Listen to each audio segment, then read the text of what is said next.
L'orgueil matériel. Je me suis enrichi. Je suis riche, je n'ai besoin de rien.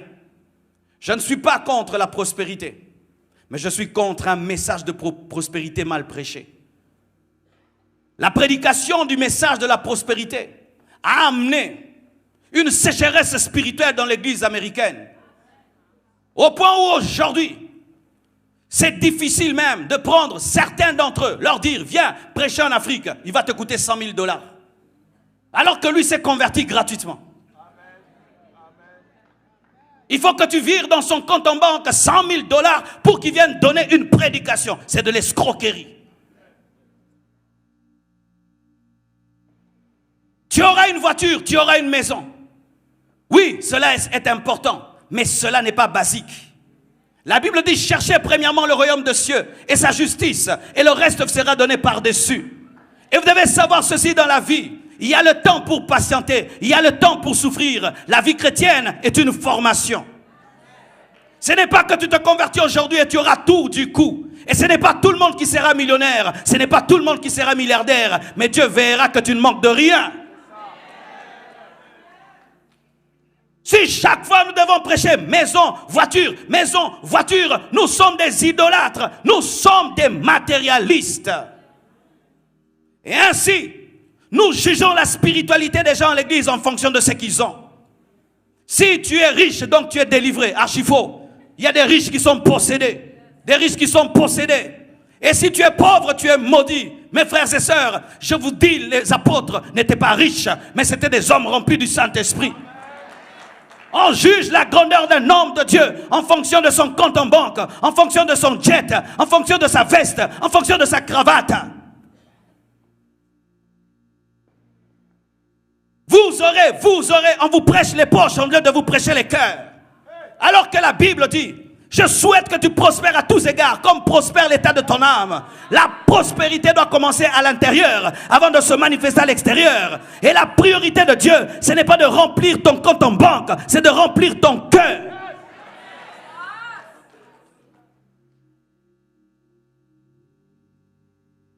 Les chairs sont en diamant, les chairs sont en or. La moquette a coûté 100 000 $. Tout ça c'est bien, mais ce n'est pas ça l'essentiel, car aucun temple ne sera enlevé. Nous devons plus bâtir vos vies que bâtir des temples. Les temples sont importants pour nous protéger du froid, nous protéger de la pluie, mais ce n'est pas ça qui sera enlevé. Ce sont des hommes et des femmes remplis de l'esprit, convertis, changés, qui seront enlevés. Le message de la prospérité, mal prêché, prêché comme étant la chose prioritaire à enlever la soif de Dieu. Ainsi un nouveau converti, il vient à peine de se convertir. Au lieu que vous lui donnez la soif de la parole, de la prière, tu commences à dire, tu dois avoir l'argent, tu dois avoir l'argent, tu dois te marier, tu dois voyager dans le monde entier, tu dois. Du coup, au lieu d'avoir la soif du lait, il a la soif du whisky.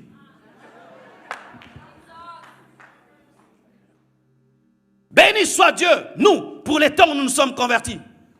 Pendant plus de 5 ans, tu n'entends même pas qu'on te parle que tu seras millionnaire. On te dit Jésus revient bientôt, Jésus revient bientôt, Jésus revient bientôt. Tu te sanctifies. Et puis un jour on dit, il peut aussi te rendre riche. Ah bon? Mais aujourd'hui, à peine converti, qui va m'épouser? Est-ce qu'un bébé pense au mariage? À peine converti, Dieu donne-moi une voiture. Est-ce qu'un bébé pense conduire une voiture? Au lieu de rechercher le baptême du Saint-Esprit, la communion avec Dieu, lire ton Nouveau Testament. Tu n'as même pas maîtrisé ton Nouveau Testament, mais tu veux compter des millions. Et la prédication se transforme en cours de marketing, de management, avec un peu de Jésus. Et les prédicateurs deviennent des marketeurs, au point où, sans même l'onction du Saint-Esprit, on peut prêcher ce qu'ils prêchent. Comment fonder ton entreprise? Comment bâtir ton entreprise? Oui, c'est bien, mais comment apprendre ça à l'université? Bien-aimés frères et sœurs, dans un pays aussi capitaliste, il y a le piège de ne prêcher que la prospérité. Et quand j'entends un homme de Dieu comme le pasteur Samuel, qui est ici aux États-Unis et qui prêche ce qu'il prêche, ah, quel courage! Quel courage! Quand on regarde votre nation, les buildings sont grands. Les voitures sont grosses, tout est gros, tout est grand, tout est gros. Les pizzas grands, tout est grand, tout est gros, gros. Les verres grands, tout est gros, tout est grand. Les voitures, les maisons, tout est grand, tout est gros, tout est grand. Et tu ne peux pas avoir une petite voiture. Si tu as une petite voiture, oh non, Dieu ne m'a pas béni, Dieu ne m'a pas béni. Il faut une grande voiture, une grande maison, une grande.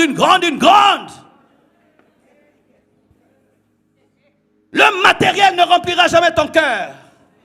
L'homme le plus heureux du monde n'est pas l'homme le plus riche du monde. Je répète, l'homme le plus heureux du monde n'est pas l'homme le plus riche du monde. Qu'on ne vous trompe pas. Si tu ne trouves pas le bonheur en Christ, l'argent ne te donnera pas le bonheur.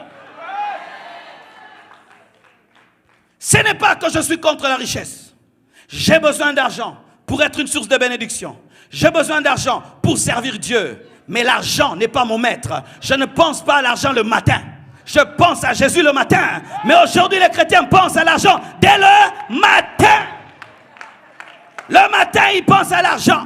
Le soir, à l'argent.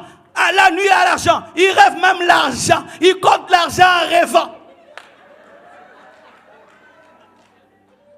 S'il pêche, il a la paix. Mais si on lui vole l'argent, il perd la paix. C'est ainsi que même dimanche, vous acceptez de travailler pour gagner plus. Vous qui travaillez dimanche pour gagner plus, vous êtes des cupides, vous êtes des cupides, vous êtes des idolâtres, vous êtes des cupides, vous êtes des cupides et vous êtes des cupides, des cupides. Et vous manquez la foi. Lundi, tu n'étais pas à l'église. Mardi, tu n'étais pas à l'église. Jusqu'à samedi, c'était boulot. Et puis ton chef te dit, mais si tu travailles aussi dimanche, je t'ajoute un petit 500. C'est vrai, un petit 500? Ok. Pasteur, aujourd'hui, je ne saurais pas venir jouer à la batterie. Cupidité. Cherchant à posséder et à posséder encore. Alors que la Bible nous dit que la piété est source de gain avec contentement. Le contentement d'être prêché à nouveau dans l'église. C'est un message de la Bible. Se contenter. Se contenter.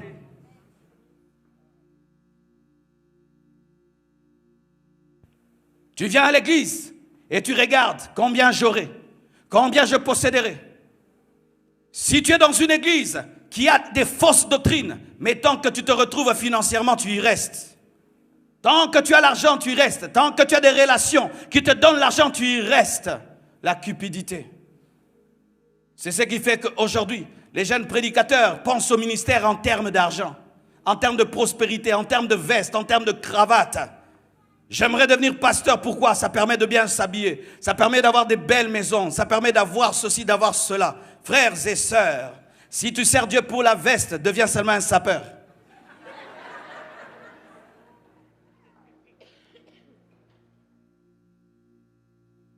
Je ne suis pas contre la bénédiction. Je ne suis pas contre la richesse. Je ne suis même pas contre la prospérité. Mais toute chose doit être mise à sa place. Quand c'est que Dieu donne et mis avant Dieu, c'est une idole. Car lorsque tu aimes Isaac, plus que le Dieu d'Isaac, tu tombes dans l'idolâtrie. Lorsque nous prêchons les maisons, plus que l'enlèvement, c'est de l'idolâtrie. Lorsque nous prêchons les choses de ce monde, plus que le ciel, c'est de l'idolâtrie. Et c'est un évangile renversé. Et regardez ce que ça a engendré. Quel genre de chrétiens ça a engendré? Des chrétiens superficiels. Ils sont beaux, mais ils sont impurs. Ils sentent bon, mais ils sont impurs. Ils sentent le Gucci, mais ils sentent l'impudicité. Ils sont habillés à la mode, mais ils n'ont pas de révélation. Ils gardent des belles voitures dehors, c'est tout, mais ils n'ont rien dans le cœur. Non que je fais l'apologie de la pauvreté et qu'il faut être pauvre. Non, tu dois nourrir ta maison, tu dois payer les factures, mais tu dois d'abord chercher Dieu, d'abord, et le reste te sera donné par-dessus. Cherche Dieu d'abord, travaille, mais que l'argent ne devienne pas ton Dieu, ne devienne pas ton maître, mais soit ton serviteur, et tu es capable de t'enrichir, afin que tu deviennes une source de bénédiction pour plusieurs.